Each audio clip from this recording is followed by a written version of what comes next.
E agora? E agora? Tem som ou não tem?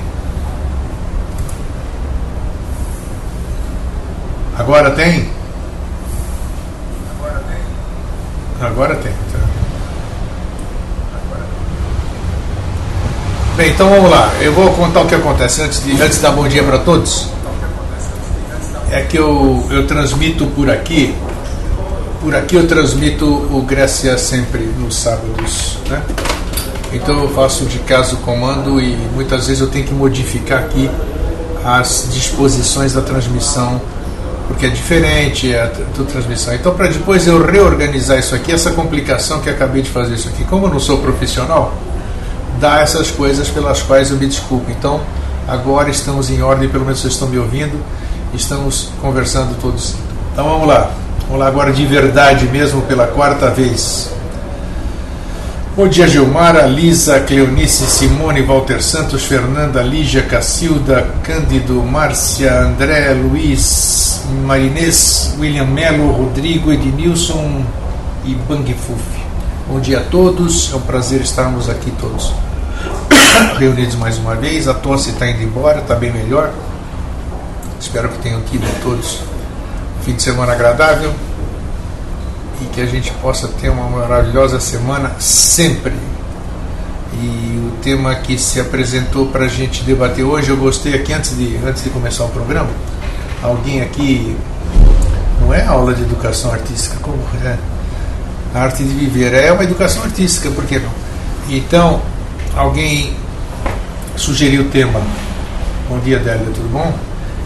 Falaram sobre crenças. Vocês querem conversar sobre crenças? Podemos conversar. Um dia dessa semana, não tenha dúvida que podemos falar sobre crenças, né? É interessante isso. Mas hoje, o que se apresentou, e foi ontem à noite, bem no final da noite mesmo, porque também em casa estava uma bagunça, filhos, netos e tudo isso aqui, então, e aí fica aquela muvuca e eu não tenho privacidade, então é difícil a intuição chegar, né? Espirro ao vivo, bom dia. Saúde, obrigado. E o tema que se apresentou foi a arte de viver, do meu querido Patrício Sócrates. Então nós vamos trabalhar em cima disso e no decorrer da semana podemos até debater. Não necessariamente o tema precisa partir através de mim. As sugestões são aí, senão não fica interativo, fica agregativo, né? Não é nada disso. Então, enquanto não aparecem as sugestões que eu sinta que reverberem bem para o objetivo do programa, então aí tem razão dela. A bagunça da minha casa é uma arte de viver. Então, podemos aqui, vocês estão de acordo, então, que amanhã a gente debata sobre crenças? Se estiverem de acordo, sejam democráticos aqui, como na minha terra, e escrevam aqui, estamos de acordo, conversar sobre crenças amanhã.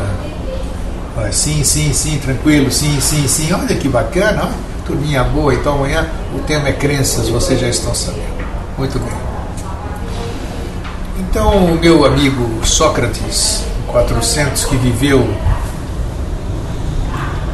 de 469 a 399 antes da era cristã, essa era cristã inventada, que amanhã nós vamos falar sobre isso, sobre crença. Preparem-se amanhã, hein? Tá? Muito bem, querem falar sobre crença? Vamos falar. Sócrates, um dos maiores filósofos da humanidade, ao examinar o que significa tornar-se humano, tinha por objetivo não mais a ciência ou a natureza, mas o homem. Sócrates estava de olho não na ciência e na natureza, mas no ser humano, né? A gente tem que tomar cuidado com as palavras. A gente fala no homem, não pensar que Sócrates era alguma coisa esquisita, né? Ele ensinou, Sócrates, que pecar é ignorar e que a purificação da alma passa necessariamente pelo autoconhecimento do ser humano. Ele introduziu o homem interior na filosofia. Eu vou... Vocês me dão uma licencinha aqui que eu vou fechar a janela lá, porque a muvuca aqui embaixo começou. Peraí.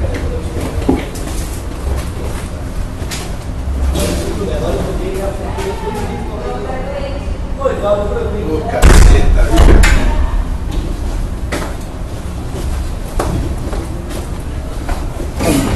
É o exercício da paciência, né? Eu tenho que mostrar, não adianta ficar aqui só falando e não praticar. Então vamos lá, paciência, Sr. Eustáquio. Então, muito bem. Vou repetir, então, ele ensinou que pecar é ignorar, no ponto de vista dele, que a purificação da alma passa necessariamente pelo autoconhecimento do ser humano. Ele introduziu o homem interior na filosofia. Então, Sócrates tinha interesse nem na natureza e nem na ciência, tinha interesse no ser humano.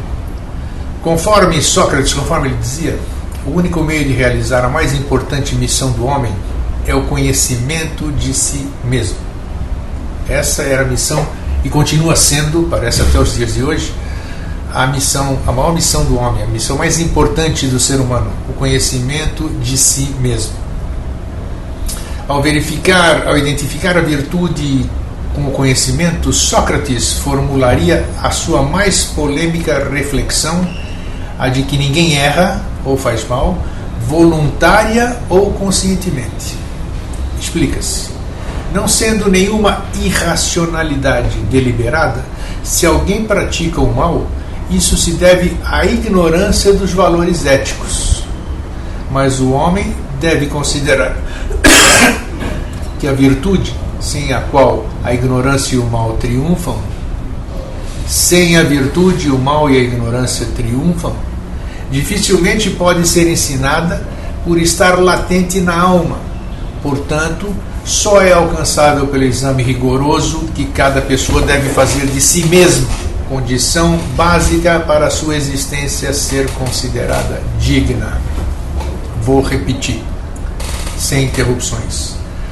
Conforme Sócrates, o único meio de realizar a mais importante missão do homem, o conhecimento de si mesmo. Ao identificar a virtude com o conhecimento, Sócrates formularia a mais importante e polêmica reflexão, a de que ninguém erra ou faz mal, voluntária ou conscientemente. Explica-se, não sendo nenhuma irracionalidade deliberada, se alguém pratica o mal, isso se deve à ignorância dos valores éticos. Mas o homem deve considerar que a virtude, sem a qual a ignorância e o mal triunfam, dificilmente pode ser ensinada por estar latente na alma. Portanto, só é alcançável pelo exame rigoroso que cada pessoa deve fazer de si mesma, condição básica para a sua existência ser considerada digna. Bom, então vejam só o que o Sócrates dizia antes da era cristã, que só é alcançável essa virtude pelo exame rigoroso que cada pessoa deve fazer de si mesma, condição básica para a sua existência ser considerada digna, ou seja, cada um fazendo uma análise de si torna a sua existência digna. Adélia diz o seguinte: e o que nos leva a conhecer de verdade é a convivência com o outro. No outro nos vemos com mais clareza, sem sombra de dúvida, né? Nós somos o espelho, o outro é nosso espelho, nós somos o espelho que a gente vê no outro. Isso mesmo, Cleves, virtude latente na alma, profundo isso. O método socrático de argumentação, ou se preferir de ensino, significa tentar extrair das pessoas as respostas que elas supostamente não têm, fazendo-as encarar a própria ignorância, pode levá-las ao paradoxo socrático de, conformando-se com ela, se sentirem sábias. Quando eu me conformo com a minha ignorância, eu me sinto sábio. Por isso é que, ao declarar-se ignorante, só sei que nada sei, é o seu modo predileto. Já ouviram isso, né? Eu só sei que nada sei. Então significa tentar extrair das pessoas as respostas que elas supostamente não têm, fazendo-as encarar a própria ignorância, fato este que pode levá-las ao paradoxo de, conformando-se com ela, da ignorância, se sentirem sábias, né? Por isso aqui, ao declarar-se ignorante, só sei que nada sei, era o chavão preferido de Sócrates. A Lisa diz que é para isso que nós estamos aqui, com certeza.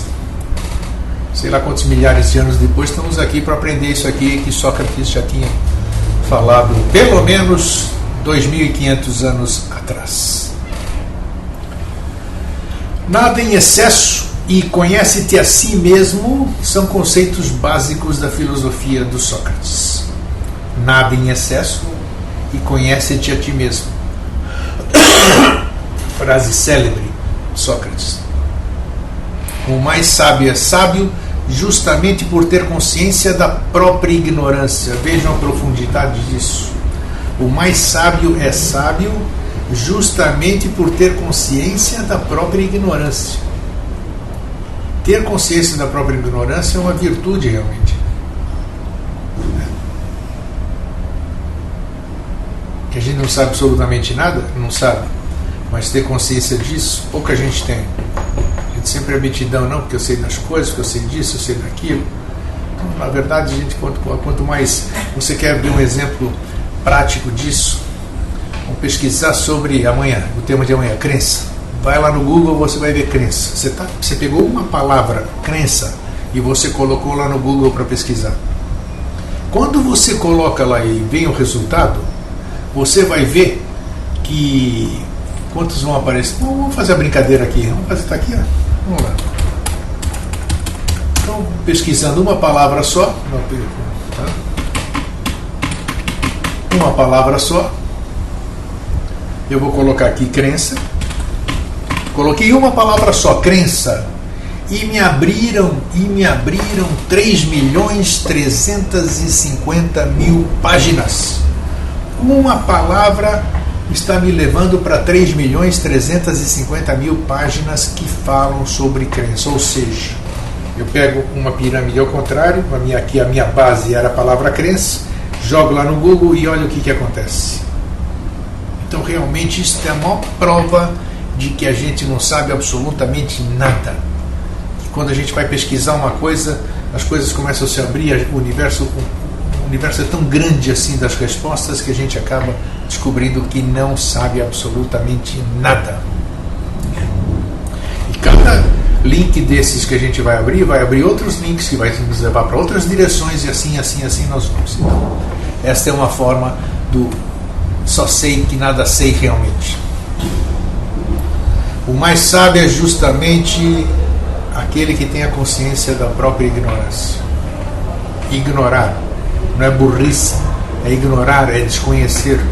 Isso é louvável a pessoa reconhecer e desconhece. Enquanto ela desconhece, aquilo que nós falamos já em programas anteriores, ela não deve, não tem culpa, não precisa se preocupar com nada, porque ela ignora.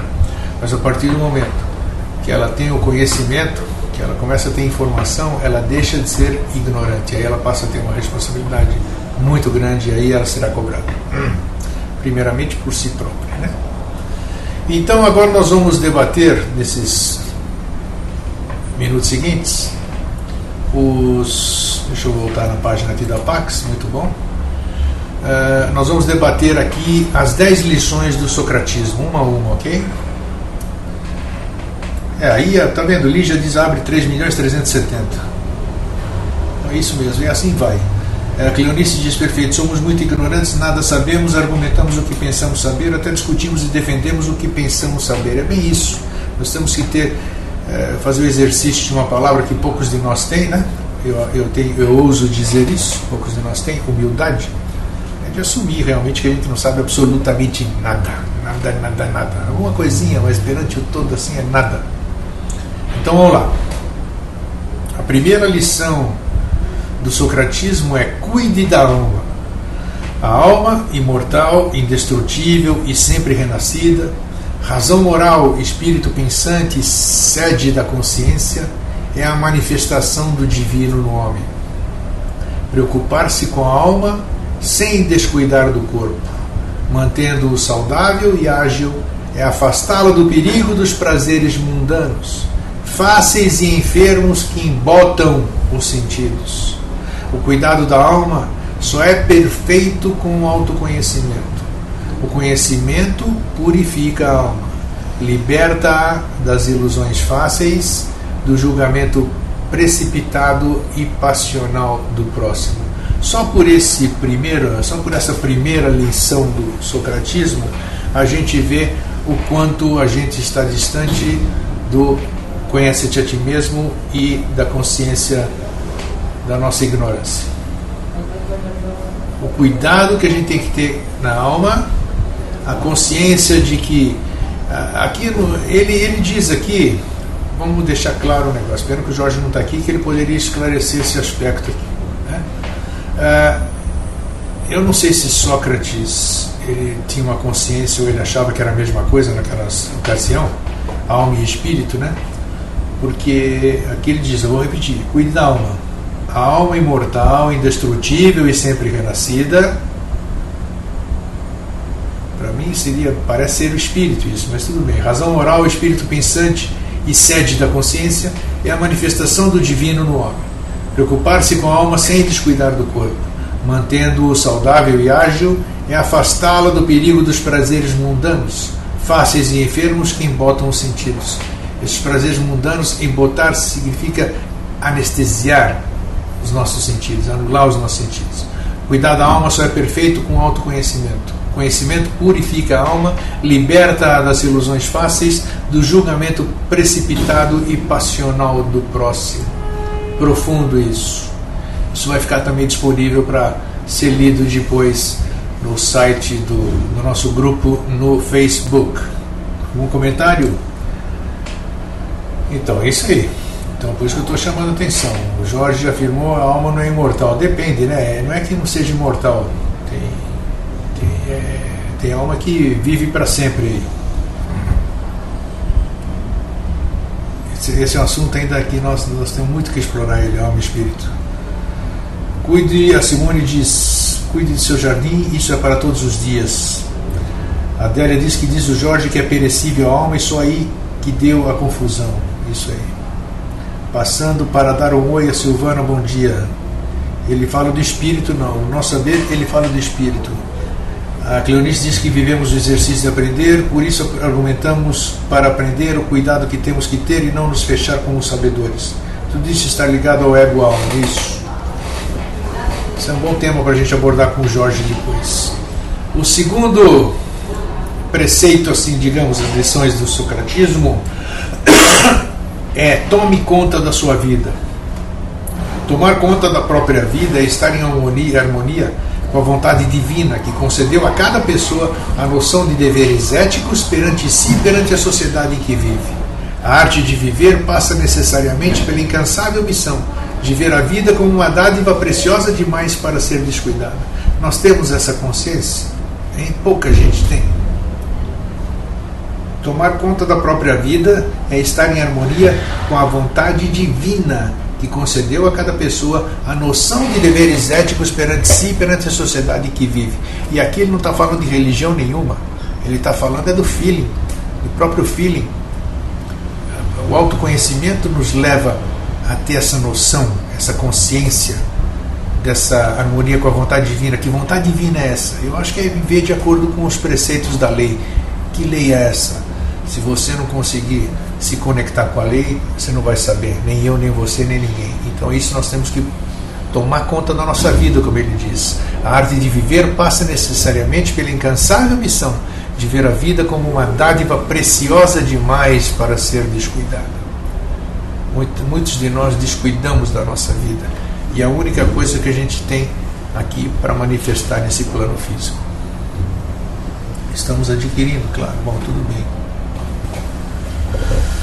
A terceira lição do socratismo fala sobre a liturgia da amizade. O bom amigo é solidário na dor, mas principalmente cúmplice e entusiasmado na alegria. Nenhuma outra forma de diálogo é mais elevada como a que ocorre entre amigos, mas só pode ser amigo verdadeiro quem se despe de tudo que superficial e passageiro nas relações humanas. O indivíduo isolado, sem amigos, indiferente às relações humanas, pouco ou nada contribui para o aperfeiçoamento da sociedade em que vive. Isso ele dizia 2.500 anos atrás. E hoje as pessoas têm... Essa palavra é muito mal usada, a questão do amigo, né? que nós mais temos é colega, é conhecido. E nós não temos nem... Temos sim, temos. Eu não posso ousar dizer isso, nós não temos condição de avaliar o que é uma amizade, né? Amigo é algo muito superior a bater um papinho, a jogar a conversa fora, a fuxicar, a emprestar dinheiro quando está em dificuldade. Isso aqui não. A amizade é algo muito mais só quem tem amigos sabe o que eu estou falando, né? E vou repetir: o bom amigo é solidário na dor, mas principalmente cúmplice e entusiasmado na alegria. Nenhuma outra forma de diálogo é mais elevada como a que ocorre entre amigos, mas só pode ser amigo verdadeiro quem se despe de tudo que é superficial e passageiro nas relações humanas. Aquele indivíduo isolado, sem amigos, indiferente às relações humanas, pouco ou nada contribui para o aperfeiçoamento da sociedade em que vive. Então você sempre, esse negócio de você viver isolado, viver sozinho, você não está contribuindo em absolutamente nada para a sociedade que você vive. Ok? Você se encontrar internamente, você viver o seu tempo sozinho, os seus momentos de solidão, isso é importante, mas para a sociedade é necessário o intercâmbio com as outras pessoas. A Lisa diz que o ser humano tem que interagir mesmo, senão ele não se educa. A Lígia diz que amigos são raros, mas existem, são seres especiais que nos aceitam com defeitos e virtudes. Eles nem veem, o amigo não vê defeito nem virtude, ele só vê virtude em você. A Adélia diz o seguinte: é difícil avaliar no meu caso, quero só te falar do divino, do que está ligado à lei. Como vou ter amigos se ninguém quer isso? Sós, quer cerveja, futebol, churrasco, farra. Essas coisas não me interessam, mas não se preocupe, Adélia. O verdadeiro amigo, você vai encontrar. Se você vibra, ou se você vibra amizade, se você vibra isso aqui que você procura, alguém vai captar isso aqui e eles vão se aproximar. Semelhante atrai semelhante, isso é líquido e certo. Rodrigo, quantos amigos de verdade eu tenho? Pixe, boa pergunta, hein? Boa pergunta. Se alguém tiver a resposta, eu não tenho a resposta. O que eu tenho de conhecido é muita coisa. Eu tenho alguns amigos de verdade, tenho. Mas quantos eu não sei, né? Não sei. Esse é a maior riqueza do homem, é a amizade. Amigo, deixa eu ver aqui. Amiga sublime, como você está oferecendo algo para o crescimento, mesmo sem nos ver. Obrigado. Boa pergunta, viu, Rodrigo? Gostei da sua pergunta. Essa pergunta cada um faça para si mesmo. Quantos amigos de verdade você tem? A Lígia diz: por isso que afirmei para a Adélia que eles são raros. A Adélia diz que espera. Pode esperar, Adélia, mas vibra isso. Ivana, tenho amigos verdadeiros e de valor que amo de paixão e daria a minha vida por eles. E a recíproca é verdadeira, Ivana? Né? Tudo bem. E que você talvez seja amiga de verdade, né? Que não espera nada de ninguém. Ser amigo não é concordar com tudo, diz a Simone. Délia diz que tem 2 ou 3 verdadeiros. 2 ou 3, nem isso ela tem certeza. Mas é assim mesmo aqui, ó. Pode haver amizade sem reciprocidade. A Cacilda diz: tem muitos amigos, mas não coloco todos no mesmo patamar, porque cada um tem o seu jeito e maneira de pensar, e os respeito por isso. A Márcia diz: só tenho um amigo mesmo. Colegas, muitos. Eu tinha 7 amigos verdadeiros. Não sei, diz a Silvana. Então, tá aí, ó. É bacana esse tipo de reflexão que a gente é obrigado a fazer, porque a gente pensa que. Então, vamos parar e pensar verdadeiramente o que nós temos, né? O que nós temos? E se nós não temos, por que a gente não tem? A gente não tem porque a gente não se permite, a gente não procura. Também não é assim, o amigo não vai cair de paraquedas em cima do teu telhado, pô, né? Vamos seguir adiante. Outra lição do socratismo é a natureza do amor. O amor é a experiência que mais aproxima o homem do divino. Compreender a natureza do amor espiritual livra os amantes de desgostos. Olha que bonito. Levando-os assim a usufruí-lo em toda alegria e plenitude. Ao desejar o amor do outro, deve-se conhecer profundamente e não pretender privá-lo de nada que o impeça de ser ele mesmo. Amor também é renúncia, e ela deve existir quando ocorre a despersonalização dos amantes, quase sempre resultado da busca obsessiva pelo prazer físico em vez do espiritual. Você podia dizer, seu Sócrates, esse cara sou eu, isso é 2.500 anos atrás. Para que a relação amorosa não se transforme em fonte de frustrações e ódio, os amantes precisam tomar diversas cautelas. E é aí que entra o exercício da razão, dominando o jugo da paixão. Entre elas, a principal é afastar a inveja, quando um deles está numa posição intelectual, social ou financeira mais alta. Pois a inveja é o veneno que destrói os mais sólidos relacionamentos. Grande Sócrates, grande Sócrates. Alguma coisa misteriosa lateja neles, sempre voltada a destruí-los. E é contra ela que os apaixonados precisam lutar incansavelmente. É ela que leva o amante a sentir alegria com a desgraça de quem ama, e igual tristeza com suas conquistas. Um sentimento inexplicável que, nascido num lugar sombrio além da alma, está além da inveja. Profundíssimo, profundíssimo, profundíssimo. Eu nem vou repetir por causa do horário, mas vocês vão ter condição de reler aqui a natureza do amor segundo Sócrates. A Lisa diz que tem que evoluir muito nesse campo. Parabéns por ter consciência disso. O importante não é quantos amigos. Na verdade, Marinês, quem tivemos muitas ilusões a qualquer momento, até nós sabotamos em nossa essência. Somos até cruéis conosco por nossa ignorância, diz a Cleonice. Cândido, a lei entendida aqui apenas funciona ou ela julga para corrigir? Não sei te responder como é que a lei age. Mas dura lex sed lex. A lei é dura, mas é lei. Marisa de BH diz: a paixão é devastadora e necessária para ser sublimada no nosso caminho de evolução. Com certeza, sublimada ela é necessária, devastadora ela é também. A Lisa, estou no jardim da infância, diz a Lígia. Olha, a Adélia da Mata diz que vive esse amor há 34 anos. Parabéns, muito bem. A Adélia está aqui, ó. André, cada vez mais me surpreendo com as palavras de Sócrates. Aí é que está. Isso que é. Puxa, ninguém tem nome à toa, ninguém passou por aqui à toa. Tem gente que deixou tudo para nós aqui. Tudo bonitinho. Aproveita. Nós passamos, escrevemos, deixamos tudo para vocês. Pegue isso aí e leve adiante. Está aí.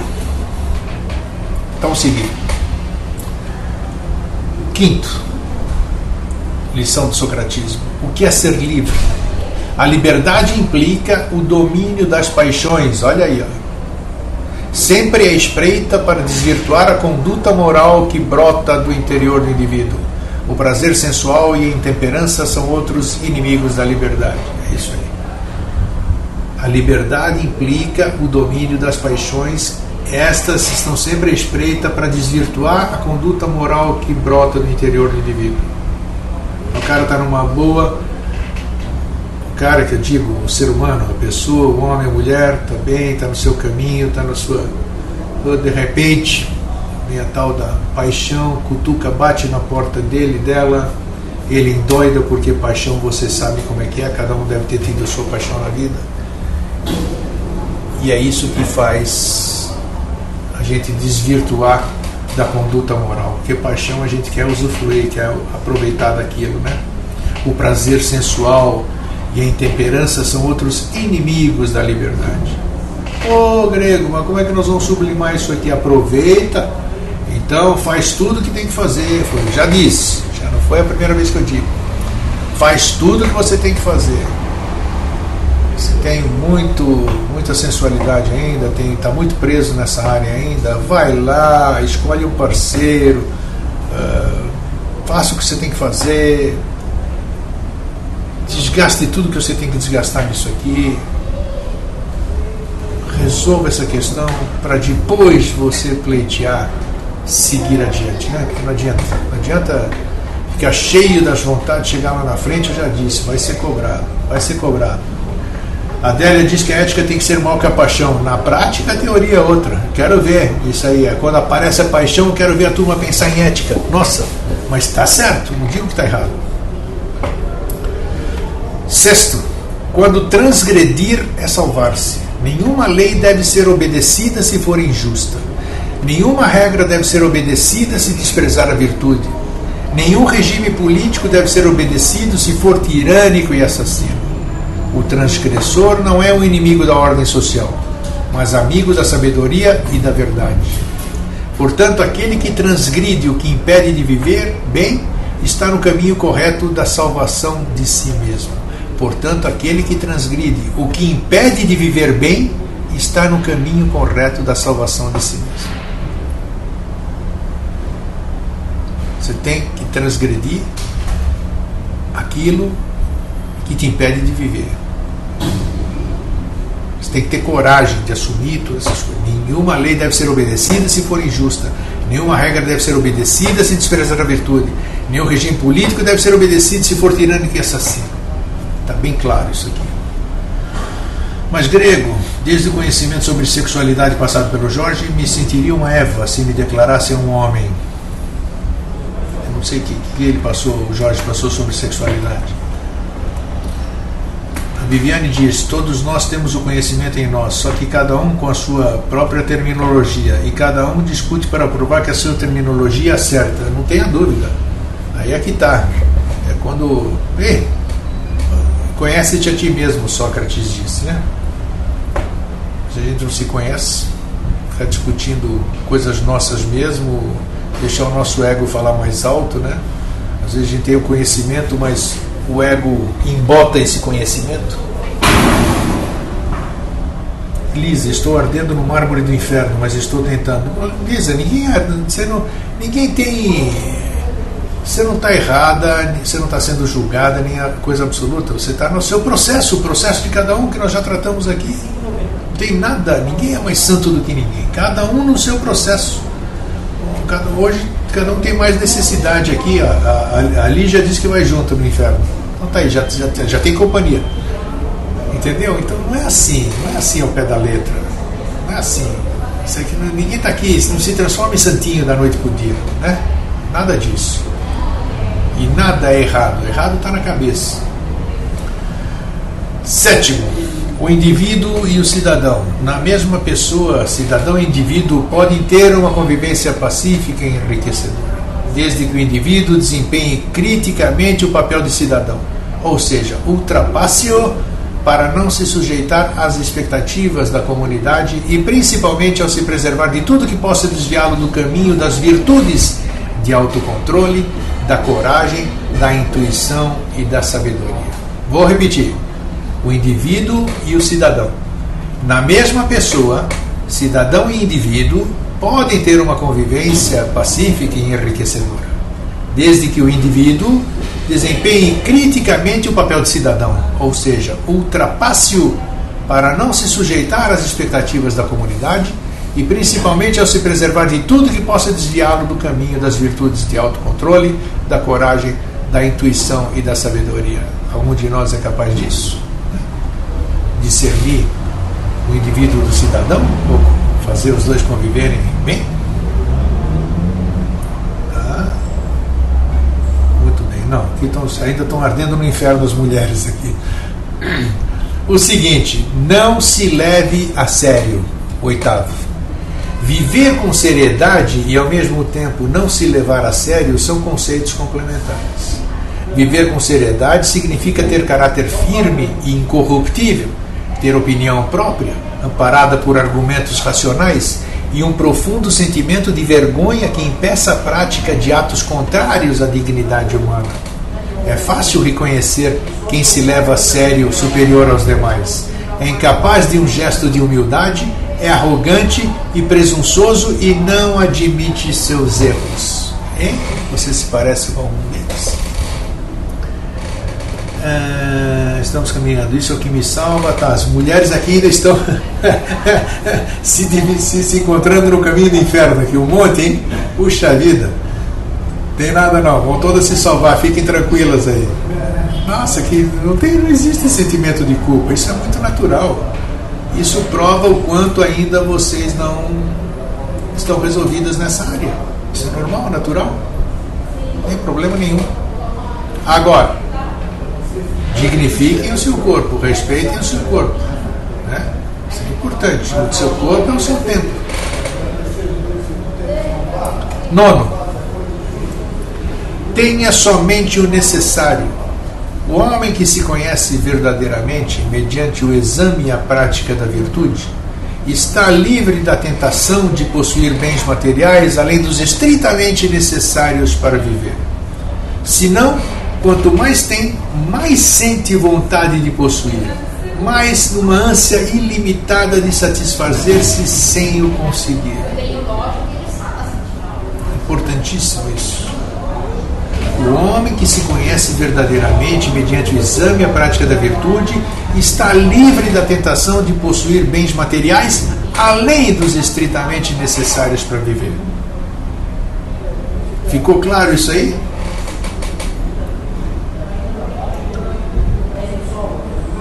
Estamos em estado de arrogante sermos, se nada sabemos. Arrogância, sim. Coloquei essa mulherada engraçada mesmo. Está tranquilo, está na paixão platônica, se é que isso existe, muito bom que foi dito, é o desejo da Simone, isso, é assim. Esse é importante, a questão dos bens materiais.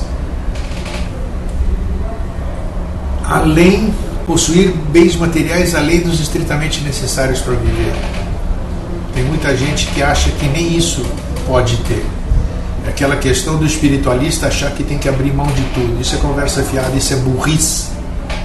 Você tem que ter bens materiais, os estritamente necessários para viver, e quanto mais você tem vontade de possuir. Isso é verdade, Sócrates já dizia isso 2.500 anos atrás. A Adélia diz que o consumo tem que ser dominado, sem dúvida. Tem que ser observado, trabalhado. É que nem diz o Jorge, assim, você comanda o consumo e não o consumo comandar você. E finalizando, Sócrates, o 10º, diz o seguinte, a 10ª lição do socratismo: viva a arte de morrer. Só quem não dedicou a vida a ver na morte a libertação da alma do corpo se atormenta com a sua chegada. Vou repetir. Só quem não dedicou a vida a ver na morte a libertação da alma do corpo se atormenta com a sua chegada. Quem durante a vida se dedicou a examiná-la, cada dia vê na morte a suprema purificação. Ela o separa sempre do corpo, fonte de sentimentos impuros contra os quais não mais precisará lutar, e tudo aquilo que o molestava. Por isso é que somente depois da morte, livre do entorpecimento do corpo, o homem atingirá o verdadeiro conhecimento. É a alma que o guiará, de forma pura, em direção ao discernimento da verdade. Morrer exige aquela sabedoria que, brotando da coragem, anula o terror de mergulhar no desconhecido e de saber que com o fim dos infortúnios também se extinguirá a memória das coisas terrenas. Preparar-se para a morte é o contrário da sua negação, é transformá-la numa companhia, tendo-a sempre presente na vida diária. Senhor Sócrates, me desculpe, mas nós ainda não estamos absolutamente, eu digo, a maioria das pessoas, nós não estamos ainda acostumados com essa palavra ainda, e ainda conviver com isso diariamente é uma tormenta para o ser humano. Mas ele diz aqui, o 10º, depois vocês vão ler, que eu vou disponibilizar daqui a pouquinho: viva a arte de morrer. Você ter essa consciência não é fácil, não. Essa consciência, diz a Cleonice, a Adélia diz primeiro, temos que ter personalidades e dominar nossas necessidades. A Cleonice diz, essa coisa pula que é uma loucura. A Cleonice diz que nossa, pula demais. Bom, deixa eu ver se eu acho aqui. Essa consciência de não sermos consumidos pelo consumo nos traz o necessário e nem bem entendemos como isso se dá. A Adélia diz que já faz isso há um bom tempo. Sempre digo que tinha que ser matéria da escola primária, entender a vida com a morte.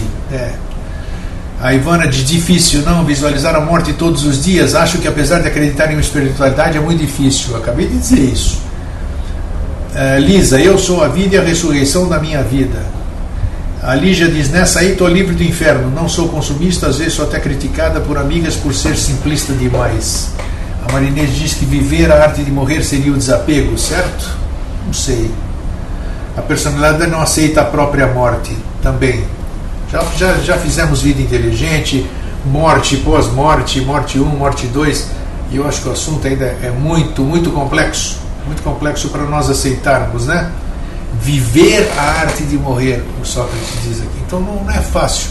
O nosso cotidiano aqui, além da gente tentar seguir esses preceitos de Sócrates, por exemplo, que todo mundo concordou que são verdadeiros, nós temos uma série de coisas que ainda estão enraizadas aqui há éons, né?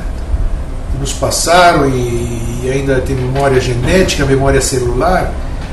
Então o trabalho realmente é da mesma forma como nós, homens, um espermatozoide vencedor, para pegar aquele óvulo feminino, 2 vencedores criaram outro vencedor, né, entre milhões ali. Eu acho que também é uma corrida de vencedora você chegar à iniciação, à sublimação, à elevação, como é que eles dizem, a neutralidade. É difícil pra caramba. Não vem dizer que é muito fácil isso aqui, não é. É possível? É. Mas é complexo pra caramba. E nós temos que ir devagarzinho, fazendo apologia do beija-flor no incêndio, né? Parece que não vai apagar, é assim que eu vejo. Mas só que você está fazendo a sua partezinha. Jogando uma aguinha lá no meio daquele baita incêndio. Se um monte de beija-flor jogar aguinha, quem sabe a gente apaga tudo. Existe beija-flor para isso tudo? Existe, né? Tem uns que tem medo, tem outros que não tem uns que sabem onde é que tem água, tem outros que não tem. O que eu falei aí, Lígia? O que eu falei? A palavra que eu não tenho nada escrito ou decorado aqui para poder repetir a palavra que eu falei. Não sei. Então é isso. Barulhos sensacionais aqui no Vida Inteligente. É isso aqui, mas faz parte, né? Bom, então eu quero encerrar aqui o nosso programa de hoje agradecendo a todas aquelas pessoas que contribuíram. Tivemos uma contribuição financeira esse mês, no final de abril, no final de março, início de abril. Muito obrigado mesmo para aquelas pessoas que contribuíram. Isso vai ajudar a nós melhorarmos aqui a banda e aquilo que nós nos comprometemos, e de coração a gente só pode agradecer. A gente, quer dizer, eu estou aqui, não é quem mais, não tem. Eu e todos aqueles que me ajudam aqui no astral, se é que tem astral, se não sei o que, né? Eu estou aqui, mas eu estou aqui, então somos nós, né? Meu muito obrigado de coração mesmo, de coração. Isso aí. E aqueles que não puderam e não fizeram, obrigado também, tá? Então, tá com fundo musical? Onde tá? Fundo musical, isso. Aqui tem de tudo, mas é por isso que é Vida Inteligente, por isso que é diferente, né? Não é em estúdio, aqui tem batida de porta, olha aqui, olha que lindo, olha, isso aqui, pleno horário comercial, fazendo furo. Então aqui tudo é permitido, mas tudo bem. Então aqui o importante é que nós estamos com saúde e amizade. Então eu quero que vocês tenham um lindo dia, e amanhã nós vamos falar sobre crenças, tá? Então um fraterno abraço e um feliz sempre.